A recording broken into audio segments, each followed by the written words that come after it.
నమ్మదగిన యేసు నామంలో శుభములు పలుకుతూ బంగారు ప్రగ ధ్యానంలో కొన్ని ఆత్మీయ జీవిత సత్యాలను తెలుపుకుంటూ మరి బైబిల్లో యాకోబు ఆ, తండ్రి అయిన ఇస్సాకు వాళ్ళ జీవితాల గురించి చక్కని అంశాలని తెలుసుకుందాం. మొదటిగా ప్రార్థన పైకి వెళ్తే కృప కిందికి వస్తుంది. మనకు బలహీనతలు ఉండొచ్చు కానీ దేవునికి బలం ఉంది. మనకు పాపం ఉండొచ్చు కానీ దేవుని దగ్గర దయ ఉంది. మనం విఫలం కావచ్చు కానీ దేవుడు కానీ ఎప్పుడు సఫలపరుస్తాడు. ఆయన శక్తిమంతుడు. కష్టాల మీద దృష్టి ఉంచి ప్రార్థించకూడదు కానీ దేవుని మీద దృష్టి ఉంచి ప్రార్థించాలి.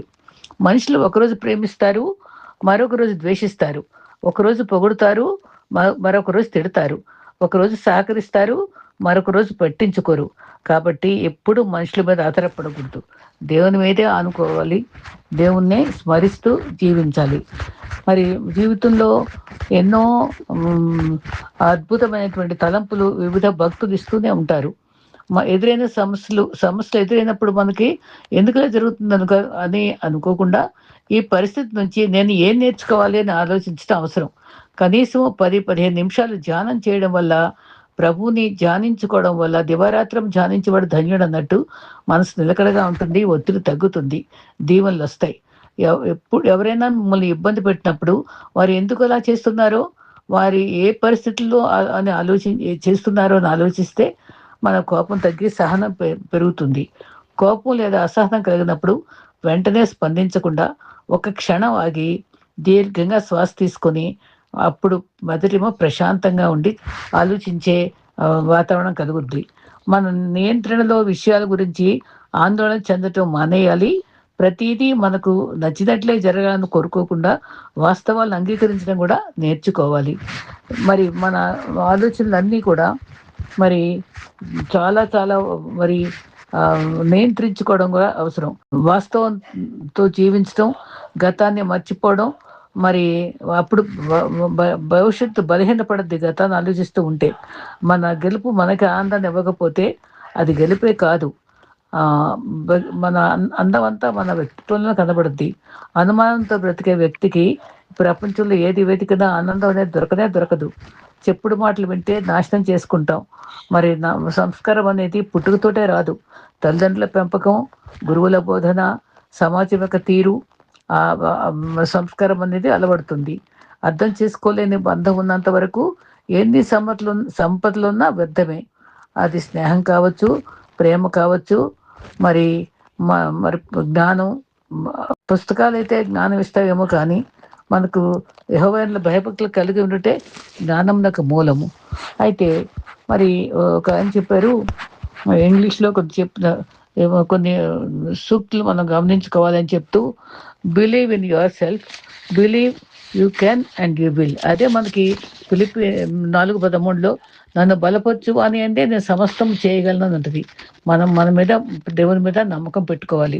రెండో మాట స్టే స్ట్రాంగ్ అంటే మనం నిబ్బరంగా నిలకడగా ఉంటూ కళ్ళకంటూ మరి మనం బలంతో నిలుస్తామని కళ్ళక నమ్మి సాధించగలగని మనం ధీమాగా ఉండటం నేర్చుకోవాలి. అయితే అది స్వశక్తితో జరగదు కానీ మనం దేవుని చిత్తానికి ఆధారపడినప్పుడు మనం తప్పకుండా విజేతలం కాగలం. అయితే నెవర్ గివ్ అప్. మనము నో టర్నింగ్ బ్యాక్. వెనక్కి తిరిగే పని ఉండకూడదు. రోజు చిన్న పనులు మనం అభివృద్ధికరంగా చేసుకుంటూ పోతే, మన కృషి చేస్తూ పోతే అదే గొప్ప ఫలితాన్ని మనకి ఇస్తూ ఉంటుంది. Be grateful. కృతజ్ఞతగా యాటిట్యూడ్ ఆఫ్ గ్రాటిట్యూడ్ మనకు ఉండాలి. అప్పుడే మనకి అద్భుతాలు చూస్తాం. మరి వర్క్ హార్డ్, అది ఎవరు అందరూ చెప్పేదే, కష్టే ఫలి. అయితే స్టే హంబుల్, వినయమే మనకి అవసరం. గర్వం గలవారిని దేవుడు ద్వేషిస్తాడు, మరి దీనిలోకి ఆయన అండగా ఉంటాడు. మరి బీ కైండ్, దయగలిగిన మనస్తత్వం మనకి ఎప్పుడు ఉండాలి. తర్వాత కీప్ స్మైలింగ్, ప్రభునందు ఆనందించుడి. మరి 4:4 ఫిలిప్పీలో ఎల్లప్పుడూ ఆనందించుడి, ప్రభునందు ఆనందించు.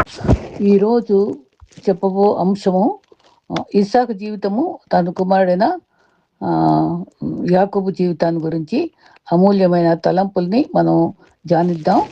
మరి ఇస్సాకు దేవుని వాగ్దానాల నమ్మకత్వంతో మరి ఎంతో సాక్ష్యం కలిగి ఉన్నాడు. ఐజాక్ జీవితం గురించి మాట్లాడేటప్పుడు చాలా మంది అబ్రహాము యాకోబు జీవితాల మధ్య ఉన్న వ్యక్తిగా మాత్రమే చూస్తారు, కానీ ఇస్సాకు జీవితం ఒక గొప్ప సత్యాన్ని బోధిస్తుంది. దేవుడు తన వాగ్దానాలను నెరవేరుస్తాడు. దేవుని విమోచన ప్రణాళిక వ్యక్తులపై కాక ఆయన నమ్మకత్వంపై ఆధారపడి ఉంటుంది. ఇస్సాకు జీవితంలో పెద్ద యుద్ధాలు, పెద్ద నాయకత్వ విజయాలు లేదా అనేక సాహసాలు కనిపించకపోవచ్చు. అయినప్పటికీ అతని జీవితం దేవుని కృప, దేవుని నిబంధన మరియు దేవుని సంరక్షణ అద్భుతంగా ప్రతిబింబిస్తుంది. 1. ఇస్సాకు దేవుని వాగ్దాన కుమారుడు. అబ్రహాము మరియు సారా వృద్ధాప్యంలో ఉన్నప్పుడు దేవుడు వారికి కుమారుని వాగ్దానం చేశాడు. మానవ దృష్టిలో అది నిజంగానే అసాధ్యమే. అయితే ఆదికాండము 21:1-2 వరకు చూస్తే యెహోవా తను చెప్పిన ప్రకారము సారాను దర్శించాడు. ఇస్సాకు జననము దేవుని శక్తి మరియు నమ్మకత్వానికి సాదృశ్యము. మరి పాఠం ఏంటంటే దేవుడు వాగ్దానం చేసిన దాన్ని తప్పక నెరవేరుస్తాడు. 2వ పాఠము, ఇస్సాకు బలిపీఠంపై కుమారునిగా నిలిచాడు. ఆదికాండము 2లో మనం గమనిస్తే 22లో అబ్రహాము ఇస్సాకును బలిగా అర్పించడానికి సిద్ధపడ్డాడు. ఇస్సాకు ప్రతిఘటించినట్లు మరి ఎక్కడా చదవము. అతడు తన తండ్రి మీద విశ్వాసంతో బలిపీఠంపై పడుకున్నాడు. చివరికి దేవుడు తన ఒక పొట్టేలును సమకూర్చాడు. ఇక్కడ పాఠం, దేవుడు సమకూర్చే దేవుడు. మరి ఇస్సాకును గొప్ప సత్యానికి సూచన. ఒకరోజు దేవుడు తన సొంత కుమారునికి బలిగా అర్పించబోతున్నాడు. 3వదిగా దేవుడు అబ్రహాముతో చేసిన మరి నిబంధనను ఇస్సాకుతో కొనసాగించాడు. అబ్రహాం మరణించిన తర్వాత దేవుడు ఇస్సాకు ప్రత్యక్షమయ్యాడు. ఆదికాండం 26:3-4, నేను నీతో ఉండి నిన్ను ఆశీర్వదిస్తాను. దేవుని ప్రణాళిక అబ్రహాముతో ముగియలేదు. ఇక్కడ పాఠం, దేవుని పని ఒక తరంతో ముగియదు. ఆయన తన ప్రణాళికను తరతరాలకు కొనసాగిస్తాడు కదా. 4, దేవుడు ఇస్సాకును కరువు మధ్య కాపాడాడు. దేశంలో కరువు వచ్చినప్పుడు ఇస్సాకు ఐగుప్తుకు వెళ్ళాలని అనుకున్నాడు, కానీ దేవుడు అతని గెరారులోనే ఉండమన్నాడు. అతడు విధేయుడయ్యాడు. అదే సంవత్సరము 100 రెట్లు పంట పొందాడు.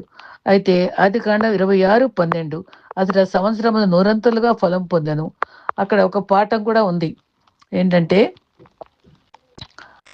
ఆశీర్వాదానికి మూలము మరి గమనిస్తే పరిస్థితులు కాదు, దేవుని సన్నిధి. 5వదిగా దేవుడు ఇస్సాకును శాంతియుత స్వభావాన్ని ఇచ్చాడు. ఇస్సాకు జీవితము యుద్ధాల కంటే బావుల కథలతోటే ఎక్కువగా గుర్తించబడుతుంది. ఫిలిస్తీన్లు అతని బావులను స్వాధీనం చేసుకున్నారు. అయితే దేవుడు అతను మాత్రం పదే పదే కొత్త బావులు తవ్వాడు. మరి చివరకు దేవుడు అతనికి విశాల స్థలం ఇచ్చాడు. ఆదికాండం 26:22, యెహోవా మనకు స్థలము కలుగ చేసెను. దీనిలో పాఠం ఏంటంటే కొన్ని విజయాలు పోరాటాల తర్వాత వస్తాయి, మరికొన్ని దేవుని సమయాన్ని నిరీక్షించడం ద్వారా వస్తాయి. 6వ పాఠము, దేవుడు ఇస్సాకు బలహీనతల మధ్య కూడా చాలా శ్రద్ధగా పనిచేశాడు. మరి దేవుని యొక్క వాగ్దానాలు మన పరిపూర్ణతపై ఆధారపడవు. 7, దేవుడు తన ఎన్నికను నెరవేర్చాడు. ఇస్సాకు మరి ఏశావును ఎక్కువగా ప్రేమించాడు. రిబ్కా యాకోబును ప్రేమించింది. కుటుంబంలో పక్షపాతం ఉంది. అయినప్పటికీ దేవుడు ముందుగానే ప్రకటించి తన ఉద్దేశాన్ని నెరవేర్చాడు. ఆదికాండం 25:23, పెద్దవాడు చిన్నవానికి దాసుడగను. పాఠం, మనుషుల ప్రణాళికలు మారవచ్చు, దేవుని ఎన్నిక నిలిచి ఉంటుంది. ఇస్సాకు జీవితం అంతటా కూడా దేవుని చెయ్యి. దేవుడు అతని జననాన్ని కూడా వాగ్దానం చేశాడు. తన పుట్టుకను వాగ్దానం చేశాడు. దేవుడు అతన్ని అద్భుతంగా జన్మింపచేశాడు. మరి దేవుడు బలిపీఠంపై అతన్ని కాపాడాడు. దేవుడు తన నిబంధనను అతనితో కొనసాగించాడు. దేవుడు కరువు మధ్య ఆశీర్వదించాడు. దేవుడు అతని బలహీనతల మధ్య పని చేశాడు. దేవుడు తన విమోచన ప్రణాళికను ముందుగా నడిపించాడు. ఈ కథ ఇస్సాకు గొప్పతనం గురించి కాదు, దేవుని నమ్మకత్వం గురించి వివరించబడింది. సువార్తతో అనుసంధానం. మరి ఇస్సాకు జీవితము యేసుక్రీస్తుకు ముందుగానే చూపిస్తుంది. 1, అద్భుత జననం. ఇస్సాకు దంపతులకు అద్భుతంగా జన్మించాడు. యేసు కన్యక ద్వారా అద్భుతంగా జన్మించాడు. 2, ప్రియ కుమారుడు. ఆదికాండం 22:2, నీ ప్రేమించు కుమారుడైన ఇస్సాకును ఇది తండ్రి ప్రేమించే కుమారుని చిత్రాన్ని చూపిస్తుంది. యేసు గురించి తండ్రి ఇలా అన్నాడు, మత్తయి 3:17, ఇతను నా ప్రియ కుమారుడు అని. మూడవది, బలి కోసం వెళ్తున్న కుమారుడు. ఇస్సాకు మొరియా కొండపైకి కట్టెలు మోసుకుని వెళ్తాడు. యేసు కల్వరి కొండపైకి సిలువ మోసుకుని వెళ్తాడు. ప్రత్యామ్నాయ బలి. ఇస్సాకు స్థానంలో పొట్టేలు చనిపోయింది. యేసు విషయానికి వస్తే ఆయన స్వయంగా మన స్థానంలో బలిగా చనిపోయాడు. వాగ్దానపు సంతానము. ఇస్సాకు వాగ్దానపు కుమారుడు, కానీ అతడు మరొక గొప్ప వాగ్దానపు సంతానానికి సూచన మాత్రమే. గలతీ 3:16. ఆ సంతానము క్రీస్తే. ముఖ్య సందేశము. ఇస్సాకు జీవితంలో ప్రధాన పాఠం, దేవుడు తన వాగ్దానాలను మరిచిపోడు. ఆయన తన నిబంధనలకు నమ్మకంగా ఉంటాడు. మనుషులు బలహీనలైనా, పరిస్థితులు అసాధ్యంగా కనిపించినా దేవుడు తన విమోచన ప్రణాళిక నెరవేరుస్తూనే ఉంటాడు. ఇస్సాకు జీవితం మనలను అతవైపు కాక అతని కంటే గొప్పవాడైనటువంటి వాగ్దాన కుమారుడైనటువంటి మన మరి అతనికంటే కుమారుడైనట్టు గొప్ప క్రీస్తే కదా. మరి ఇస్సాకు జీవితంలో ప్రధాన పాఠం, దేవుడు తన వాగ్దానాలను మర్చిపోవడం చెప్పుకున్నాం కదా. మరి ఇస్సాకు జీవితం మనలను ఆయన వైపు కాక అతనికంటే గొప్ప వాగ్దానం కుమారుడైన యేసుక్రీస్తు వైపు చూడమని ఆహ్వానిస్తుందని చెప్పుకున్నాం కదా. ఆయనలోనే దేవుని వాగ్దానాలన్నీ నెరవేరాయి. 2 కొరింథీ 1:20.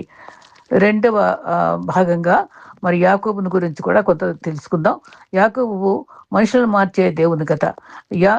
యాకోబు జీవితాన్ని చాలా మంది తెలివైన చాకచక్యమైన వ్యక్తి జీవిత గాథగా చూస్తారు. కానీ బైబిల్ యాకోబు జీవితాన్ని ప్రధానంగా దేవుడిని ఎన్నుకోవడం, వెతకటము, క్రమశిక్షణ చేయడము, మార్చడము మరియు తన నిబంధన ప్రణాళిక నెరవేర్చడము అనే కోణం చూపిస్తుంది. యాకోబు కథ గొప్ప మనిషి కథ కాదు, ఆ గొప్ప దేవుడు ఒక లోపభూయిష్టమైన మనిషిని ఎలా మార్చాడో చెప్పే కథ. యాకోబు పుట్టక ముందు ఇలా చెప్పాడు. ఆదికాండం 25:23. పెద్దవాడు చిన్నవానికి దాసుడగును, వారు మంచి లేదా చెడు ఏమి చేయకముందే దేవుడు తన ఎన్నికను ప్రకటించాడు. తర్వాత మరి పౌలు ఇలా వివరిస్తాడు, రోమీ 9:11. మరి దేవుడి యొక్క ఎన్నిక ప్రకారం సంకల్పము నిలిచి ఉండుటకే కదా పాఠం ఉంది. మరి రక్షణ మన యోగ్యతతో ప్రారంభం కాదు, దేవుని కృపతో ప్రారంభం అవుతుంది. దేవుడు లోపాలున్న మనిషితో పనిచేశాడు. యాకోబు పేరు వినగానే మోసము, చతురత, స్వార్థం గుర్తుకు వస్తాయి. మరి ఏశావు జ్యేష్ఠత్వాన్ని పొందాడు, తన తండ్రి ఇస్సాకును మోసగించాడు. పరిస్థితులు తనకు అనుకూలంగా మార్చుకోవడానికి ప్రయత్నించాడు. అయినప్పటికీ దేవుడు అతన్ని విడిచిపెట్టలేదు. దేవుడు అతన్ని పాపాన్ని సమర్థించలేదు. కానీ మరి అతని పాపం దేవుని ప్రణాళికను ఆపలేకపోయింది. దీనిలో పాఠము, మన బలహీనతలు దేవుని ఉద్దేశాలను అడ్డుకోలేవు. పారిపోతున్న యాకోబును దేవుడు కలుసుకున్నాడు. ఇస్సాకును మోసగించిన తర్వాత యాకోబు ఇంటి నుంచి పారిపోయాడు. భయంతో, ఒంటరిగా, భవిష్యత్తు తెలియని స్థితిలో బేతేల్లో నిద్రించాడు. అక్కడ దేవుడు అతనికి ప్రత్యక్షమయ్యాడు. ఆదికాండం 28:15. నేను నీతో కూడా ఉండి నువ్వు ఎక్కడికి వెళ్ళినా నీతో కాపాడేదను. మరి యాకోబు పరిమాణాల నుంచి మరి పారిపోతున్నాడు, కానీ దేవుడు అతన్ని కృపతో వెతుకుతున్నాడు. పాఠం, మన వైఫల్యాల మధ్య కూడా దేవుడు మనల్ని వెతుకుతూ ఉంటాడు. మరి దేవుడు యాకోబును సహనంతో శిక్షణ ఇచ్చాడు. యాకోబు లాబాను ఇంటిలో అనేక సంవత్సరాలు గడిపాడు. మోసగించిన వాడు ఇప్పుడు మోసపోయాడు. ఇతరులను ఉపయోగించుకున్నవాడు మరి ఇప్పుడు ఇతరుల చేత ఉపయోగించబడ్డాడు. దేవుడు ఈ పరిస్థితులను ఆయన స్వభావాన్ని మార్చడానికి ఉపయోగించాడు. పాఠం, దేవుడు కష్టమైన పరిస్థితులను, కష్టమైన మనుషులను కూడా మనల్ని మార్చడానికి ఉపయోగిస్తాడు. 5, దేవుడు యాకోబును కృపచేత ఆశీర్వదించాడు. యాకోబు జీవితం అంతా దేవుని ఆశీర్వాదం అతనితో ఉంది. అది అతని యోగ్యత వల్ల కాదు, అది దేవుని నిబంధన వల్ల.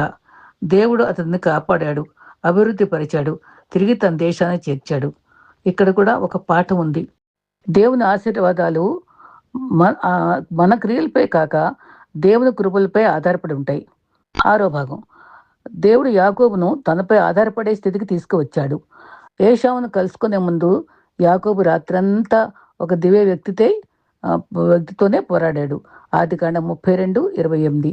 ఇక మీదట నీ పేరు యాకోబు కాదు, ఇశ్రాయేలు. యాకోబు పాత జీవితం ముగుస్తుంది. దేవుడు అతని కొత్త పేరు, కొత్త గుర్తింపును ఇచ్చాడు. ఈ సంఘటన తర్వాత అతడు కుంటుతూ నడిచాడు. పాట ఉంది, దేవుడు తరచుగా మన స్వయం ప్రవృత్తిని విరగ్గొట్టి తనపై ఆధారపడేలాగా చేస్తాడు. 7వ భాగం. దేవుడు యాకోబును క్రమంగా మార్చాడు. యాకోబు ఒక్క రోజులో మారిపోలేదు. అతని ఆత్మ ఎదుగుదల ఒక ప్రక్రియ. కాలక్రమేణా అతడు మరింత వినయంగా దేవునిపై ఆధారపడే వ్యక్తిగా మారాడు. మరి జీవితంలో మనం ఒక ఆరాధకుడైన యాకోబును చూస్తాం. హెబ్రీ 11:21. యాకోబు తన కర్ర కొన మీద ఆనుకొని ఆరాధించాడు. పాఠం ఏంటంటే దేవుని మార్పు సాధారణంగా క్రమంగా జరుగుతుంది. 8. దేవుడు యాకోబు ద్వారా ఒక జనము నిర్మించాడు. యాకోబు 12 మంది కుమారులు జన్మించారు. వారి ద్వారా ఇశ్రాయేలు 12 గోత్రాలు ఏర్పడ్డాయి. దేవుని నిబంధన ప్రణాళిక ముందుకు సాగింది. చివరకు మెస్సీయుడు కూడా ఒక వంశం నుండి వచ్చాడు. పాఠం: దేవుని ప్రణాళికలు మన జీవితాన్ని మించి తరతరాలకు విస్తరిస్తాయి. యాకోబు జీవితం అంతా దేవుని చెయ్యి. మరి దేవుడు అతన్ని ఎన్నుకున్నాడు. దేవుడు అతనికి ప్రత్యక్షమయ్యాడు. దేవుడు అతన్ని కాపాడాడు. దేవుడు అతన్ని క్రమశిక్షణ చేశాడు. దేవుడు అతన్ని మార్చాడు. అతనికి కొత్త పేరు ఇచ్చాడు. దేవుడు అతన్ని ఆశీర్వదించాడు. దేవుడు తన నిబంధన అతని ద్వారా కొనసాగించాడు. ఈ కథ యాకోబు తెలివితేటల గురించి కాదు, దేవుని నమ్మకత్వం గురించి మరి ఉంది. ఇది సువార్తతో అనుసంధానం చేస్తే యాకోబు జీవితం యేసుక్రీస్తు వైపు చూపిస్తుంది. 1. యోగ్యత లేని వారికి కృప. యాకోబు అర్హత లేని వాడైనా దేవుని ఆశీర్వాదాన్ని పొందాడు. అలాగే మన రక్షణ కూడా మన యోగ్యత వల్ల కాదు. ఎఫెసీ 2:8-9 వరకు కృపచేతనే విశ్వాసము ద్వారా మీరు రక్షించబడి ఉన్నారు. బేతెల్ నిచ్చెన. యాకోబు భూమి నుండి పరలోకమునకు చేర్చినటువంటి నిచ్చెను చూశాడు. యేసు ఆ చిత్రాన్ని మనకు అన్వయించాడు. మరి యోహాను 1:51 దేవదూతలు మరి మనుష్య కుమారుని మీద ఎక్కుచూ దిగుట చూసెదరు. పరలోకము మరియు భూమి మధ్య నిజమైన మార్గము యేసే. 3. యూదా ద్వారా వచ్చిన రాజు. యాకోబు తన కుమారుడైన యోధా గురించి ప్రవచించాడు. ఆదికాండము 49:10 రాజదండము యూదాను విడువదు. ఈ ప్రవచనము యేసుక్రీస్తులో నెరవేరింది. ముఖ్య సందేశము: యాకోబు యొక్క ప్రధాన సందేశం ఏంటంటే దేవుడు యోగ్యత లేని పాపులను కృపచేత ఎన్నుకుని వారి వైఫల్యాన్ని మధ్య పనిచేసి క్రమంగా వారిని మార్చి తన విమోచన ప్రణాళికను నెరవేర్చుతాడు. యాకోబు ఒక మోసగాడిగా ప్రారంభమయ్యాడు, కానీ దేవుని కృప అతనిని ఒక ఆరాధకునిగా మార్చింది. ఇదే సువార్త యొక్క శక్తి. అందుకే యాకోబు కథ చివరి యాకోబు గొప్పతనాన్ని కాక మనుషులను మార్చగల దేవుని కృపను, మరి ఆ కృపకు పరిపూర్ణ మరి యేసుక్రీస్తుని చూపిస్తుంది. అబ్రహాము కుమారుడైన ఇస్సాకు కుమారుడైన యాకోబు జీవితాల్లో మరి క్రీస్తుకు అన్వయించుకున్న అనుభవాలను మనం గమనిస్తూ మనం ముఖ్యంగా అందరికంటే మరి గొప్పవాడైనటువంటి క్రీస్తు వైపు మన మనసును నిమగ్నం చేసుకుని ఆ క్రీస్తు అడుగుజాడలు నడుస్తూ నిత్యత్వం వరకు సాగిపోదాం. అటు కృప మనకు దేవుడు అనుగ్రహించుగాక. ఆమేన్.